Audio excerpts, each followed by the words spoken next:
Leo tutajikita katika somo la ubatizo wa kibiblia. Ubatizo wa kibiblia. Tunasoma katika kitabu cha Luka sura ya 2 mstari wa 25 na 29. Hapa Yesu anawekwa wakfu na Simeoni. Lakini pia tunaona katika Mathayo sura ya 19 mstari wa 13 mpaka 14. Yesu anabariki watoto. Ubatizo wa Biblia unafanywa baada ya mtu kutubu na kuamini neno la Mungu. Anapohubiriwa, hapo ndio mtu abatizwe. Hilo ni agizo kuu la Yesu kwamba injili kahubiriwe. Lakini watu wakiamini wabatizwe, tena kwa jina la Baba na la Mwana na Roho Mtakatifu. Mtoto mdogo anawekwa wakfu. Hakuna kipengele hata kidogo kwenye Biblia kwamba mtoto abatizwe. Tumeshaona kwamba ubatizo, tuliposema Warumi 6 yule mstari wa 4, ubatizo ni kuzika. Lazima uzikwe. Lazima uzikwe. Tukisema Warumi sura ile ya 6 mstari wa 1, asema tuseme nini basi tudumu katika dhambi ili neema izidi kuwa nyingi? Asema hacha. Sisi tuliyefia dhambi tutashije tena katika dhambi? Hamfahamu ya kuwa sisi sote tulibatizwa katika Kristo Yesu, tulibatizwa katika mauti yake? Basi tulizikwa naye kwa njia ya ubatizo na tukafufuliwa. Yaani vile ukibatizwa ni mfano wa kufa, kuzikwa kwa Yesu. Unapoinuka ni mfano wa kufuka kwa Yesu. Asema tukijua neno ile kuwa utu wetu wa kale ulisulubishwa pamoja naye ili mwili wa dhambi ubatilike, tusitumikie dhambi tena. Ni yule mtu ambaye ametenda dhambi, amehubiriwa, ametubu. Akitubu sasa lazima abatizwe, azikwe. Akiinuka ni faa kufuka kwa Yesu. Neno limesema tukijua neno ile kwamba utu wetu ulisulubishwa pamoja ili mwili wa dhambi ubatilike. Unabatilisha mwili ule wa dhambi, mwili wa ukahaba, mwili wa ulevi, mwili wa masengenyo, mwili wa uongo, unaubatilisha. Ndio asema usitumikie dhambi tena. Maana ubatizo mwingine, hakuna ubatizo mwingine ambao, maana ubatizo ni lazima mtu ahubiriwe, aamini. Hakuna ubatizo zaidi ya huo. Maana tumeshaona ubatizo maana yake ni kuzika. Baptism ni kutosa. Lazima uzikwe. Lakini uzikwe baada ya kuhubiriwa. Ndio maana Yesu anasema enendeni ulimwenguni mote mkaihubiri injili kwa kila kiumbe.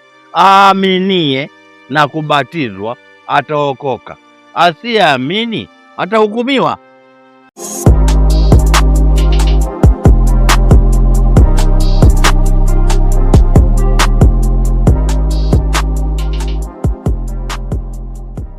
Bwana Yesu asifiwe. Bwana Yesu asifiwe sana. Leo tena ni siku yetu tena nyingine kwa ajili ya kipindi chetu ambacho tutataka tuyaangalie maneno ya Mungu. Leo tutajikita katika somo la ubatizo wa kibiblia. Ubatizo wa kibiblia. Lakini tuangalie mambo yafuatayo kwanza. Tuangalie Bwana Yesu alivyokuwa amewekwa wakfu na Simeoni. Tunasoma neno la Mungu, Yesu alivyowekwa wakfu na Simeoni. Basi tuombe. Baba yetu na Mungu wetu, Mungu mtakatifu, Mungu mwenye enzi, Baba wa milele, Mungu uishie na kumiliki, Baba wa milele, ninakushukuru tena jioni iliyo njema Baba katika kipindi hiki. Baba, naomba sasa uwepo wako ukashuke, kafunike kipindi hiki Bwana, tuendelee kujifunza neno lako Mungu. nikiwaweka wote ambao Baba wataenda kusikia neno hili, wakaweze kuelewa umuhimu huu ambao tunakotaka kwenda kujifunza, unaohusu ubatizo wa kibiblia. Baba, ninakushukuru katika jina la Baba na Mwana na Roho Mtakatifu. Amen. Basi hebu tuangalie Bwana Yesu alivyowekwa wakfu na Simeoni. Bwana Yesu alipozaliwa hakubatizwa. Bwana Yesu hakubatizwa, amekwenda kuwekwa wakfu na Simeoni. Tunasoma katika kitabu cha Luka sura ya 2 mstari wa 25 na 29. Hapa Yesu anawekwa wakfu na Simeoni. Lakini tunaona Yesu naye sasa alikuwa akiletewa watoto wadogo, alikuwa akiwabariki. Tunaona katika kitabu cha Marko sura ya 10 mstari wa 13 na 14. Yesu anabariki watoto wadogo. Lakini pia tunaona katika Mathayo sura ya 19 mstari wa 13 mpaka 14. Yesu anabariki watoto. Kwa hiyo watoto wadogo wanabarikiwa. Ndio tumepata kielelezo kwa Bwana wetu Yesu Kristo. Alipozaliwa amepelekwa hekaluni kuwekwa wakfu. Akawekwa wakfu na Simeoni. Sasa hii ndio utaratibu wa neno la Mungu. Kabla hatujakwenda tuangalie kwamba tukisoma kitabu cha Yakobo sura ya 1 mstari wa 22, neno linasema iweni watendaji wa neno. Kama mtu si mtendaji wa neno, mtu huyo ni kama mtu anayejiangalia uso katika kioo.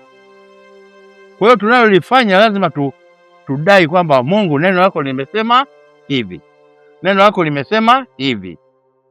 Hapo ndio tutakwenda sambamba na ujumbe wa Mungu kwetu.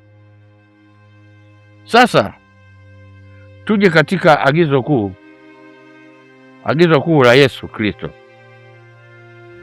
Agizo kuu la Yesu tukisoma katika Biblia, kitabu cha Marko sura ya 16 mstari wa 15 mpaka 18. Yesu anasema, enendeni ulimwenguni mote mkaihubiri Injili kwa kila kiumbe. Aaminie na kubatizwa ataokoka, asiyeamini atahukumiwa. Na ishara hizi zitafuatana na hao waaminio. Lakini tunasoma tena katika kitabu cha Mathayo sura 28 mstari wa 19 mpaka 20. Yesu anasema, enendeni ulimwenguni mote mkawafanye mataifa yote kuwa wanafunzi wangu, mkiwabatiza kwa jina la Baba na la Mwana na Roho Mtakatifu, na kuwafundisha kuyashika yote niliyoamuru ninyi. Yesu akasema, tazama nitakuwa nanyi siku zote mpaka ukamilifu wa dahari. Haya ni maagizo ya Bwana Yesu. Anatoa agizo kuu kwamba Injili ikahubiriwe, lakini ametoa angalizo kwamba twende ulimwenguni tukahubiri Injili kwa kila kiumbe. Aaminie na kubatizwa ataokoka, asiyeamini atahukumiwa. Sasa tuangalie ubatizo ambao Yesu anaoagiza, ubatizo wa Biblia. Tumeshaona hapo kwamba kumbe mtu anatakiwa kwanza ahubiriwe neno la Mungu, aamini, ndio abatizwe.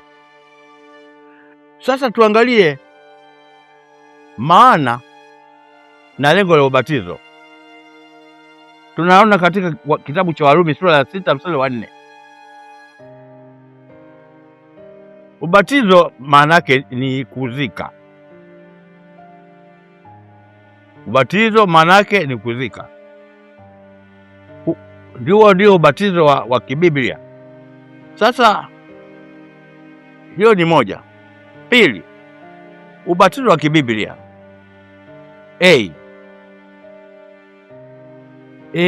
ni ule wa kuzamisha, kama tulivyosoma katika mstari wa 4.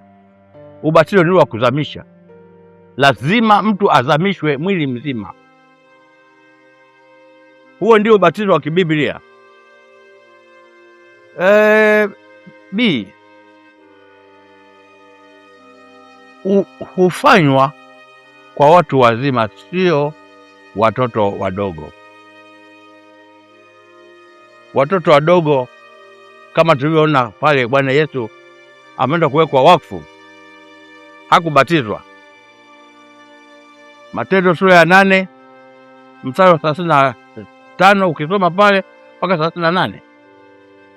Lakini tunasoma kama tulivyosoma katika kitabu cha Marko sura ya 16 mstari wa 15, umesema enendeni ulimwenguni mote mkaihubiri Injili kwa kila kiumbe.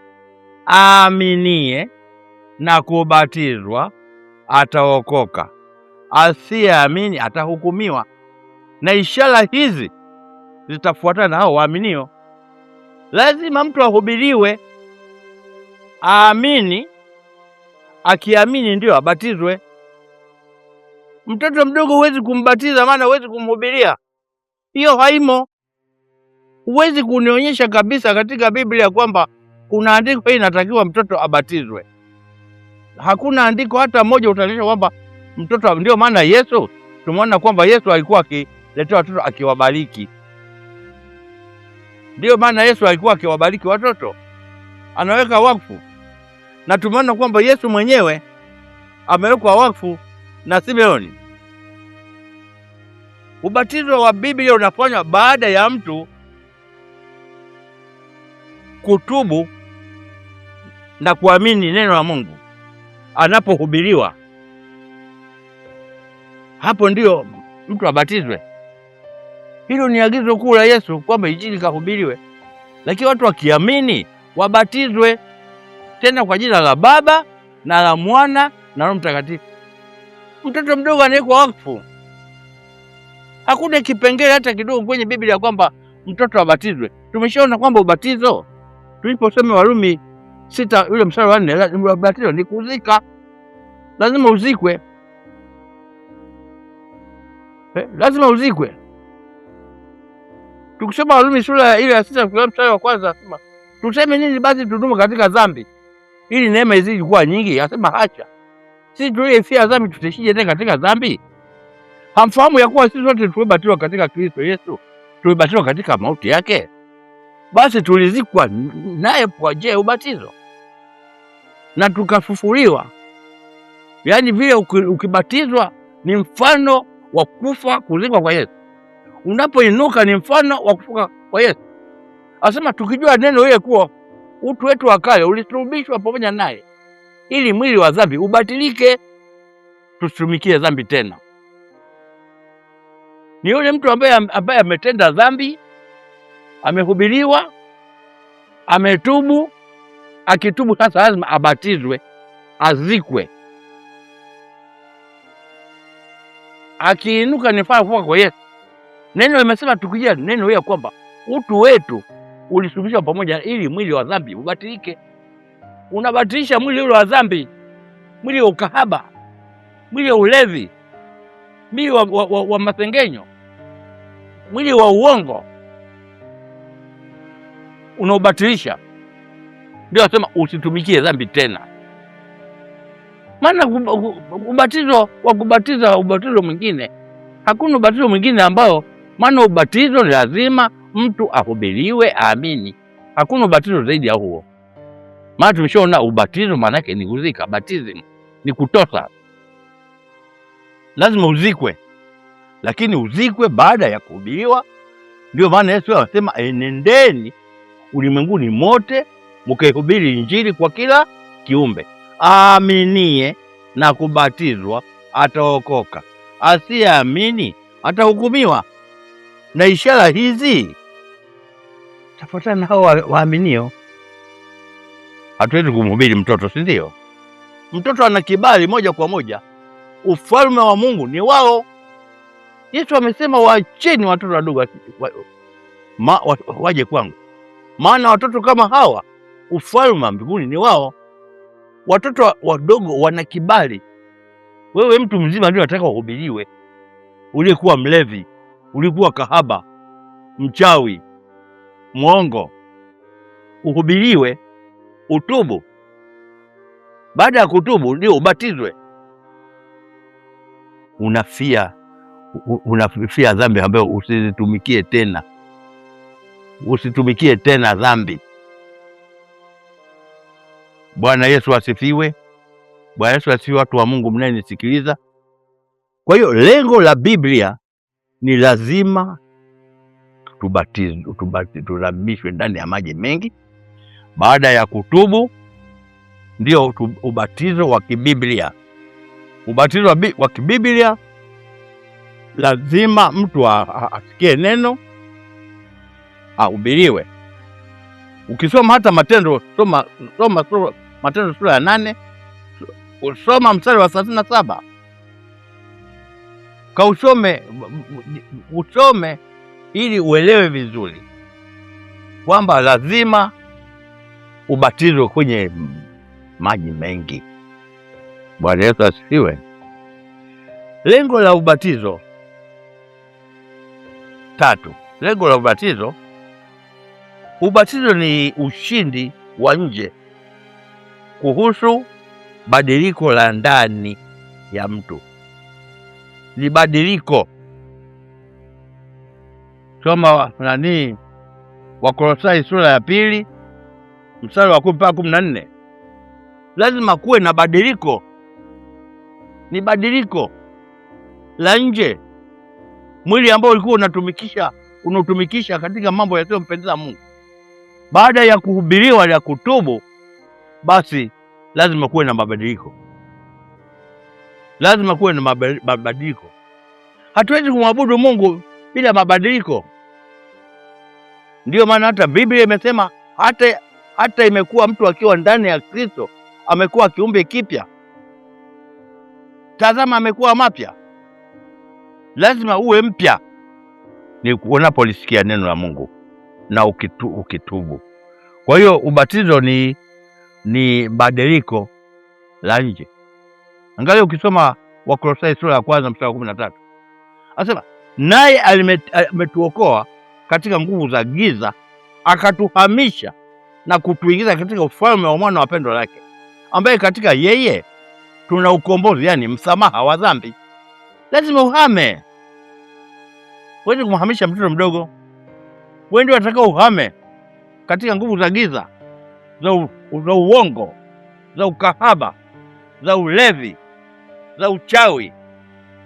Lazima uhame. Bila hivyo haiwezekani. Ndio maana ubatizo lazima uhame.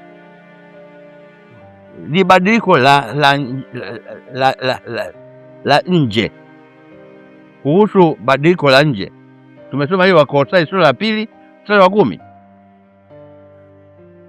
B, ni jibu la dhamiri safi mbele za Mungu.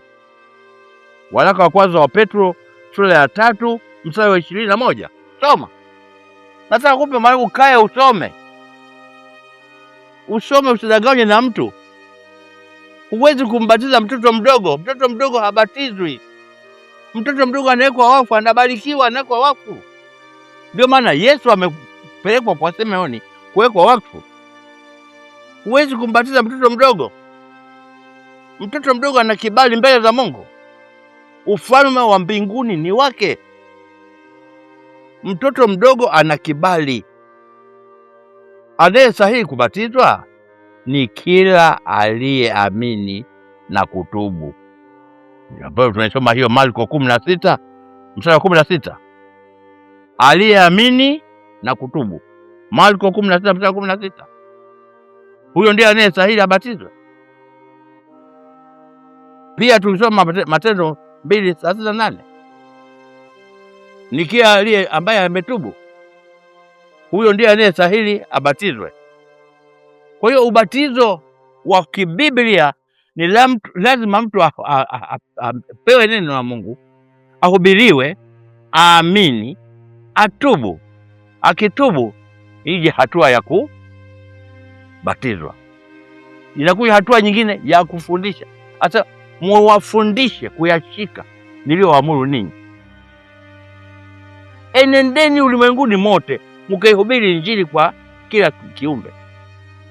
Enendeni mkawafanye mataifa yote kuwa wanafunzi, mkiwafundisha. Lazima wahubiriwe, waamini, wakishaamini wakitubu wafundishwe. Lazima wafundishwe neno la Mungu. Watu wataki kujifunza neno la Mungu. Ndio maana Yesu anasema katika Mathayo 22:29. Yesu anasema mwapotea kwa kuwa hamyajui maandiko wala uwezo wa Mungu. Watu hana kiu ya kusoma neno la Mungu. Hawataki kuzama kujifunza neno la Mungu. Watu lazima wasimame kujifunza neno la Mungu. Neno la Mungu li hai, tujifunze neno la Mungu. Maana ya kubatiza ni katika maana ya kubatiza. Maana ya kubatiza ni katika jina la Baba na la Mwana na Roho Mtakatifu. Hiyo ndio maana ya kubatiza. Lazima abatizwe katika jina la Baba na la Mwana na Roho Mtakatifu.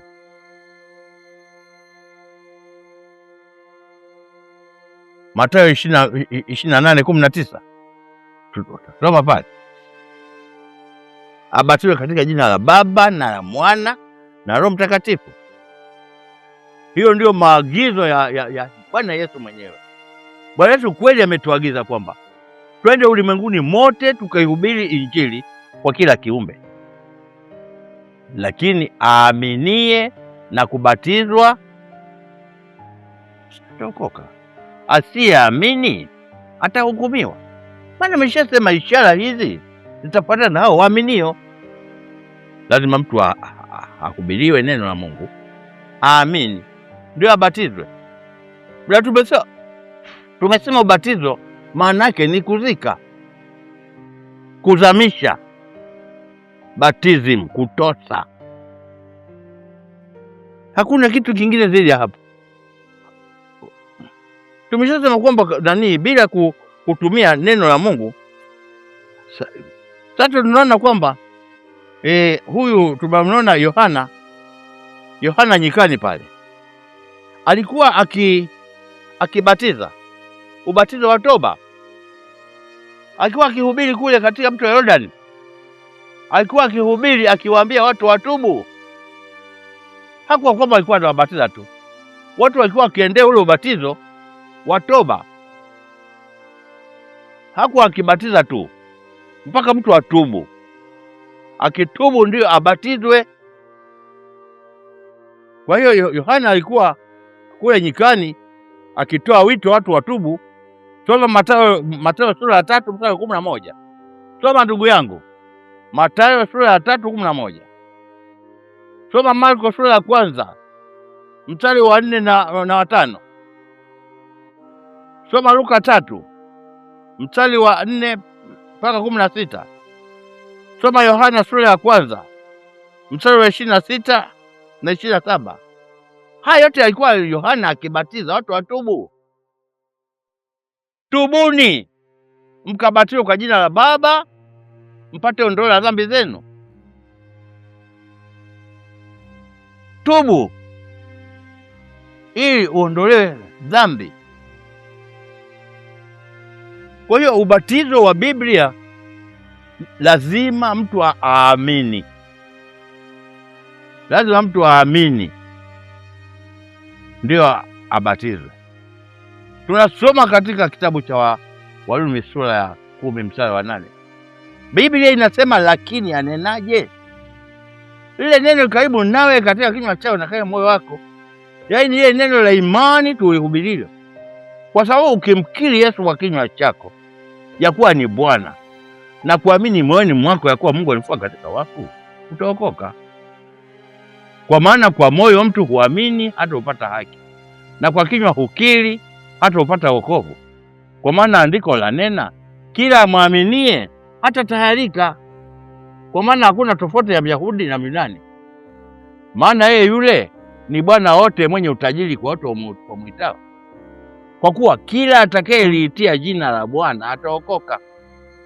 Wokovu ni lazima uliitie jina la Bwana, wewe mwenyewe uhubiriwe, uamini, ukiri kwa kinywa chako. Unajua kwamba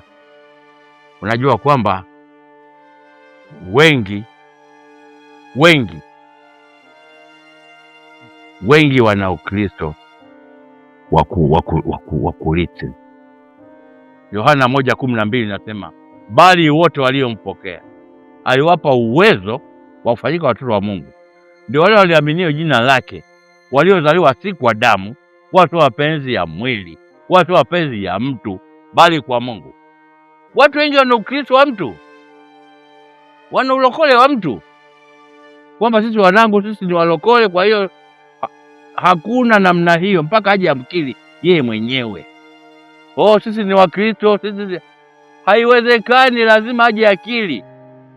Maandiko yanasema akili kwa kinywa chake, aupokee huo Ukristo, asiwe ni Ukristo wa mtu. Bwana Yesu asifiwe. Bwana Yesu asifiwe sana. Kwa hiyo ndugu zangu mnenisikiliza, ni vizuri tuwe na utii na neno la Mungu, maana Biblia inasema mkikubali na kutii mtakula mema ya nchi. Tunakosa utii, tunaacha maneno ya Mungu, tunatumia elimu yetu. Marko 7 pale asema watu hawa huniheshimu kwa midomo, ila mioyo yao iko mbali nami, naona naabudu bure, wakifuata mafundisho yaliyo maagizo ya wanadamu. Hatuwezi kuwa namna hiyo, mafundisho ya kibinadamu. Lazima tusimame kwenye neno la Mungu. Neno la Mungu li wazi, na neno la Mungu li hai. Neno la Mungu lina uwezo, lazima tulitii.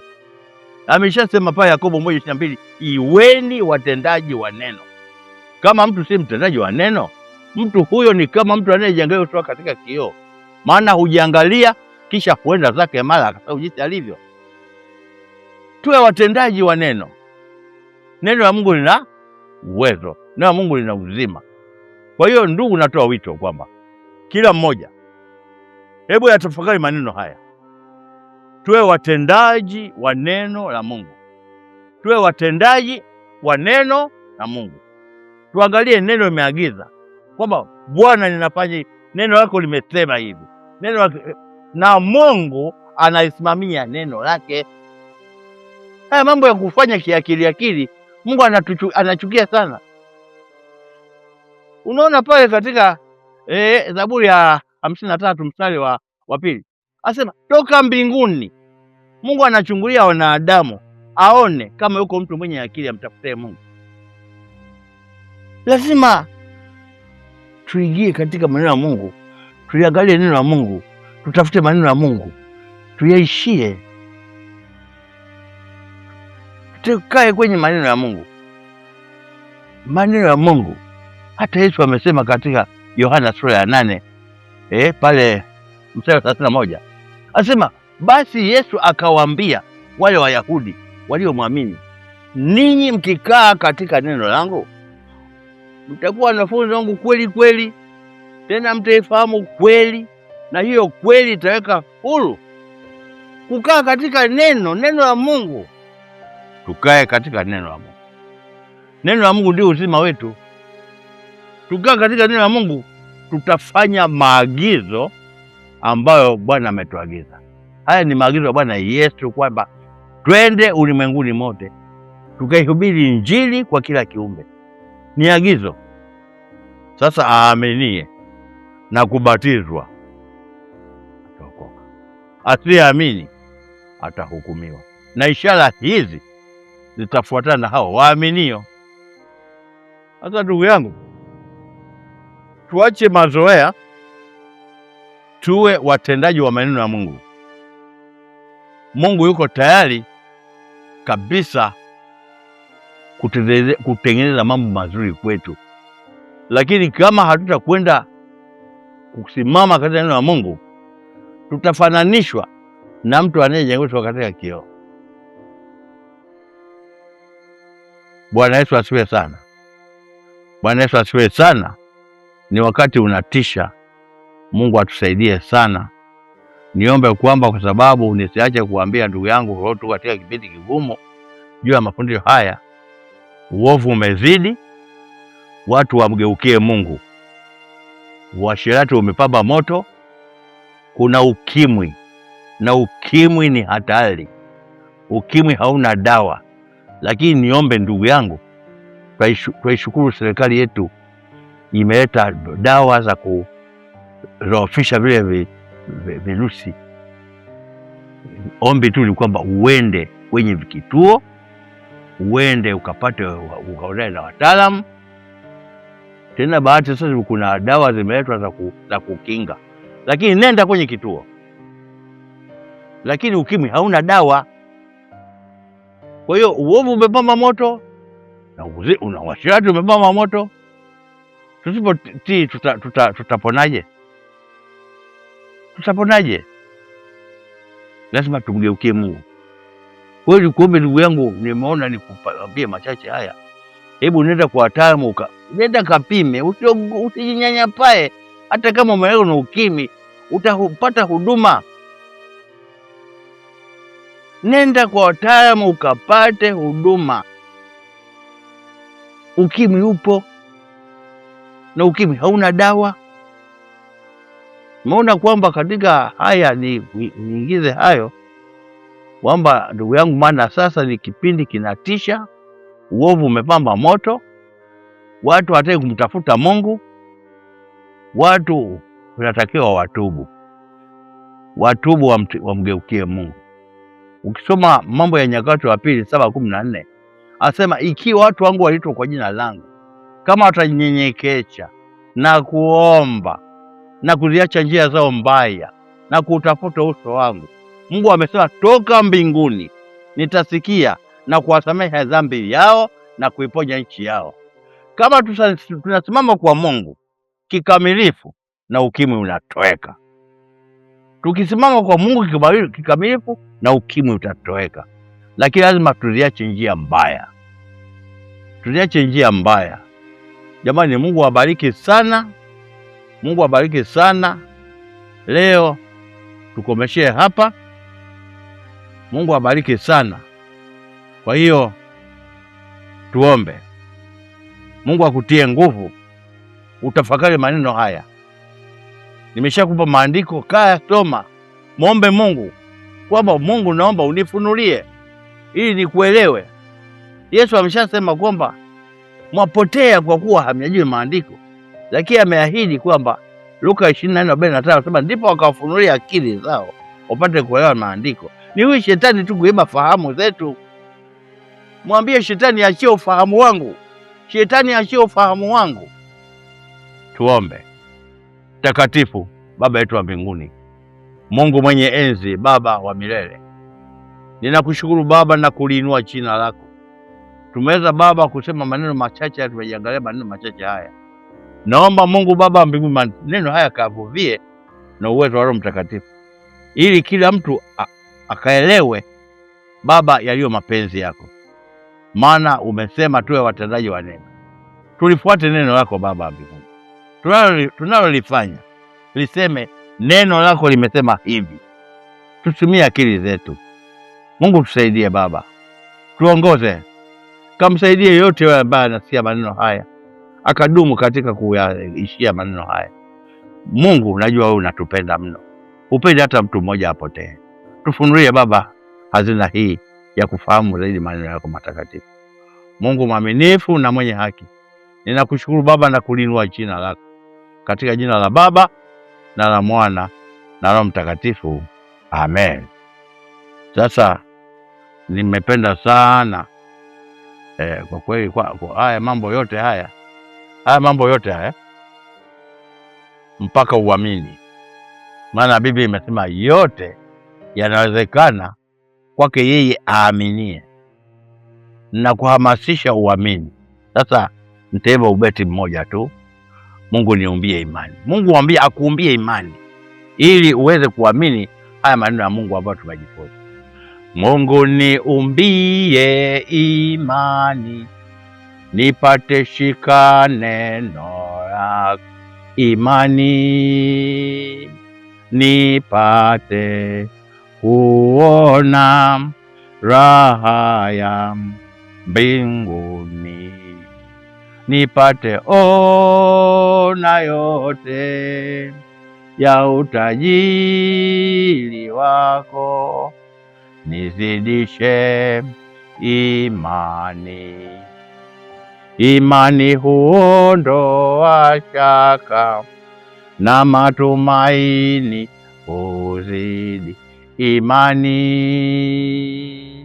nipate kuona raha ya mbinguni, nipate ona yote ya utajiri wako, nizidishe